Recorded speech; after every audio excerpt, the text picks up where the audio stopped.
So thank you for coming here today. Is this what? Thank you very much for coming here today. Slightly longish opening remarks. I'll try to cut it down. But over and above what you heard me say, I just want to give the overall perspective, so I'll take a bit longer than I desire. See, this is an interim budget presented just before the election, obviously. The four large things that I want to draw your attention to is GDP. You get the numbers, you see it and so on, but I want to bring in this dimension that governance, development and performance. On all these three heads, I'd like to say what actually we have achieved, because that forms the backdrop. So, on governance, this budget speaks from a position where we have delivered on development, we better managed the economy with correct intentions, correct policies, and correct decisions. So it's a governance with care, conviction, and confidence. If that stood for the GDP's G, the D stands for people living better, earning better, and having high aspirations for the future. And if I move to the P, the performance, 3 consecutive years of 7% growth. Fastest growing economy in G20, all parts of the country participating in the growth. Price stability and inflation management.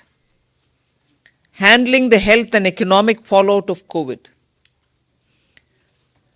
Build out of physical, digital and social infrastructure. DPI as a factor of production almost for formalization and financial inclusion and growth of the economy. Cleaning up the banking system, GST, one nation, one market and one tax, the IBC. So if you were to look at governments, I've listed some of them. So your GDP, as we look at governance, development and performance, I have something to say on each of these. So this budget, or vote on account, is getting presented with the GDP that we want to speak to you about. And in that, the fiscal management actually is something which I would like you to spend some time, even as you go through the budget. But I'll flag it here. Bringing down the fiscal deficit in spite of very challenging times, as per the announced consolidation path, and with transparency and prudence. So in fact, I was just remarking to my officers this morning, most of you all had already calculated the figures, RE revenue, RE expenditure, this is what it is, because every month you get the reports coming out. So you don't need to wait till the budget statement. Every month you get the accounts, and so budget process has become absolutely transparent and questionable. If there are any, you're there to question, we are here to answer. But we set in the process of keeping everything brought on budget and nothing kept aside from it or underneath it. So with that, the budget deficit, fiscal deficit, 5.8%, which is much lower than the 5.9 which was at the BE. Similarly, for the 24-25 budget, we've given 5.1 as the fiscal deficit, so clearly indicating that we are on track to meet the glide path which was set in 2021-22, and that we are well on track to meet the 4.5% fiscal deficit, on or below 4.5 even by FY26.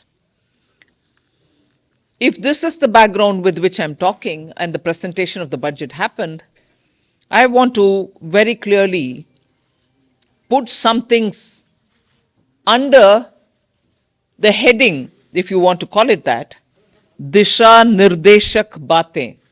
You must have heard the Honorable Prime Minister speak before the Parliament session, well before the sessions commenced. His usual customary remarks. He said the budget will be presented tomorrow and you will have some Disha Nirdeshak Baatein in it. So, what are those Disha Nirdeshak Baatein? There are about 5 of them I highlight. Social justice as effective and necessary governance model. So it's not just a slogan for us, social justice, we'll have to work for Nyay. No.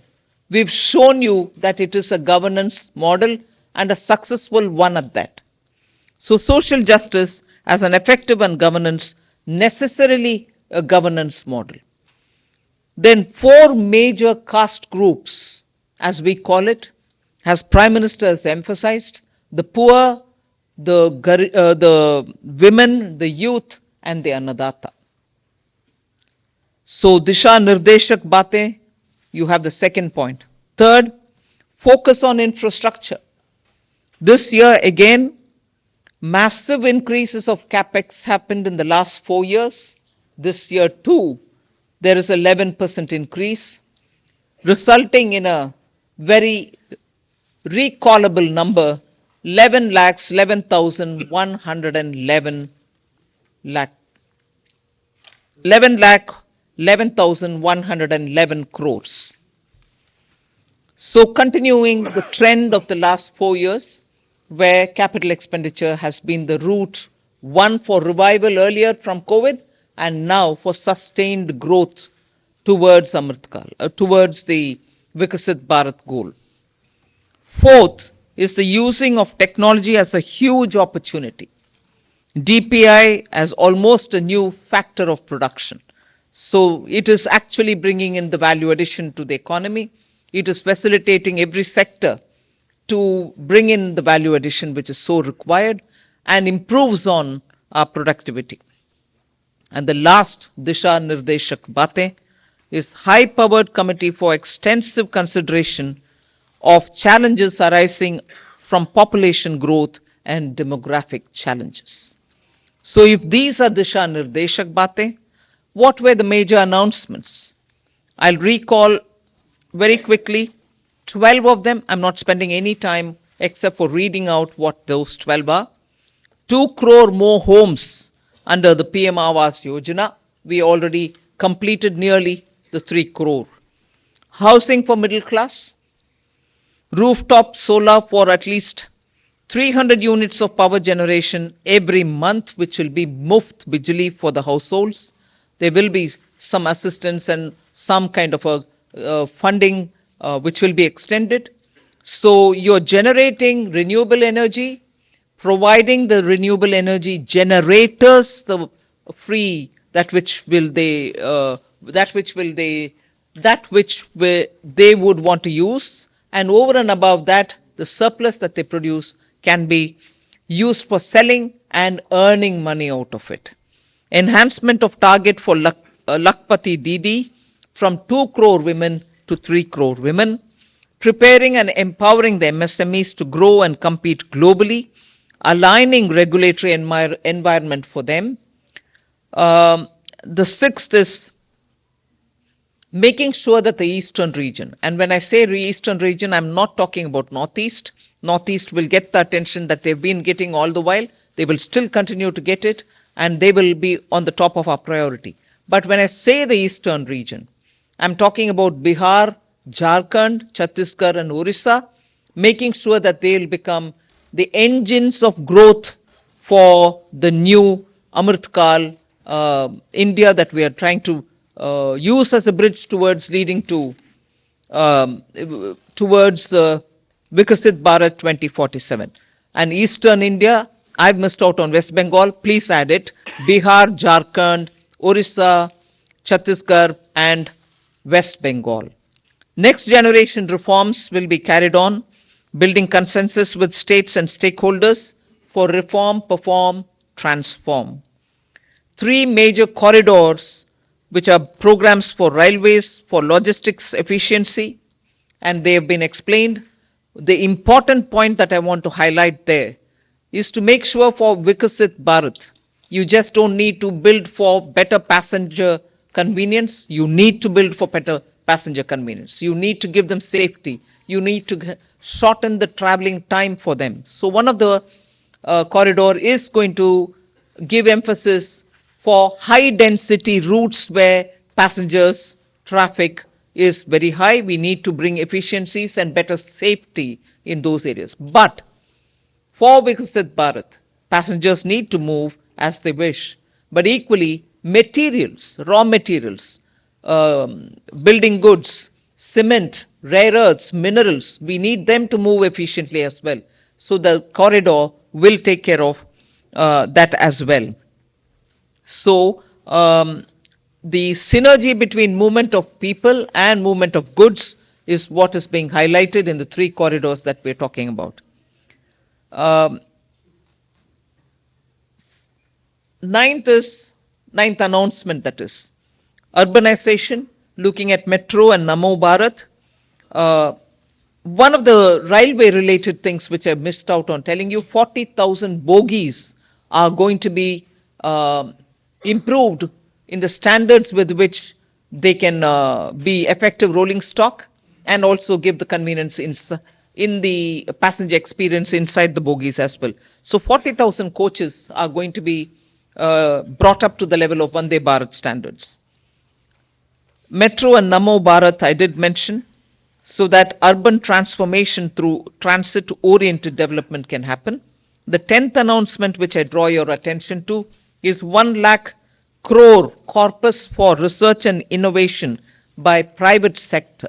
So that's coming in at the 10th. 11th is boost to tourism, including spiritual tourism. Interest-free loans will be given to states so that they can build on iconic tourist centers. And the 12th one is supporting reforms in state. They are separate from the development of tourism centers, and therefore I want you all to have the clarity that help to centers are supporting reforms in state is slightly different from boost to tourism. There will be a white paper on economic performance of the last 10 years compared with the previous 10 years. The 12th announcement is so much a statement that I would like to make, which is what I made in the budget speech as well. Government has got the trust and the confidence and the blessings of the people based on its exemplary track record of GDP, as I said, governance, development and performance, effective delivery, and also on Jan Kalyan. So highlighted points have been realized as goals of Vikasit Bharat till now, and they are the realizable goals also continuing to be so, because what we want to underline is we govern with good intentions, true dedication and hard work in the coming years, and that's why Amrit Kal is also now called Kartavya Kal. In short, that's the budget. Thank you very much.